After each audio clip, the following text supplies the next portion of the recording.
मित्रांनो, अशा प्रकारे आम्ही 202 नंबरच्या रूममध्ये वास्तव केलेलं आहे आज. आणि ही आमची रूम, हा वरती फॅन. रात्री गरमीचा आम्ही आनंद घेतलाय.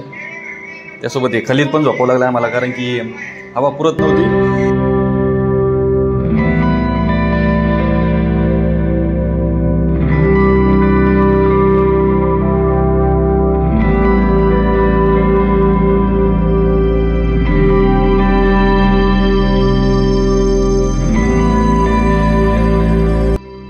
शिर्डीमधील प्रशस्त असं हे भक्तनिवास. इथे आम्हाला रूम तर काय भेटली नव्हती, परंतु फ्री मधला चहा आणि कॉफी पिऊन इथे आम्ही टाइमपास करत बसलो होतो.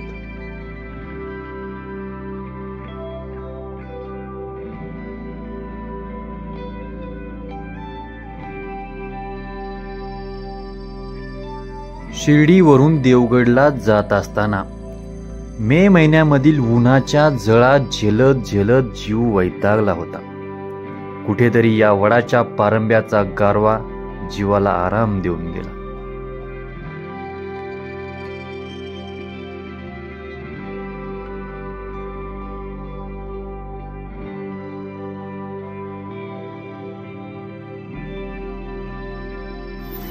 या ठिकाणी आम्ही श्रीरामपूर नेवासा हायवेवर उसाचा रस, थोडासा उन्हाचा थोडासा पारा झाला आहे, तर त्या ठिकाणी आम्ही रस घेण्याचं इथं 8 तास केलेला आहे. आणि रस घेतल्यानंतर मग तृप्त होणार आहे. हे आमचा मेवणा लागला होता. आम्ही करणार आहोत जसं की देवगडला जाण्याचं आमचं पुढं हे आमचा मेवणा लागला धोका खेळायला. लहान पोरा खरा खेळले बघा, बघा कसा खेळायचा.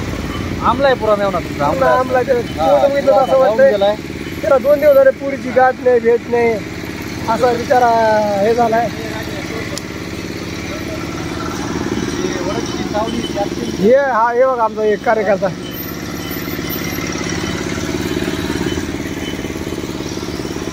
वडाच्या सावली खाली अत्यंत असं पारंब्या अशा खाली आलेले आहेत.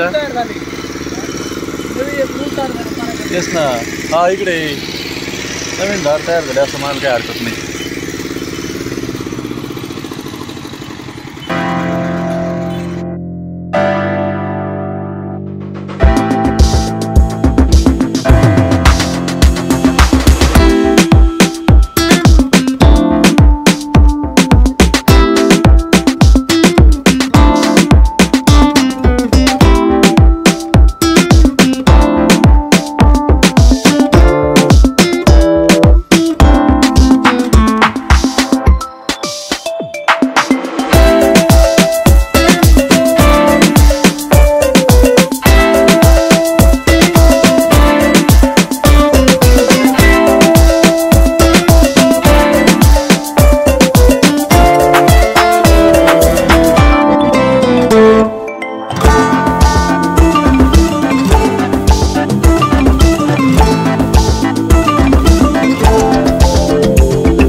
प्रवास उरकून आम्ही भर उन्हात देवगडला आलो होतो. मात्र या कडक उन्हामुळं प्रवरा नदीचं जल मृत झालेलं आम्हाला पुढे आढळलं.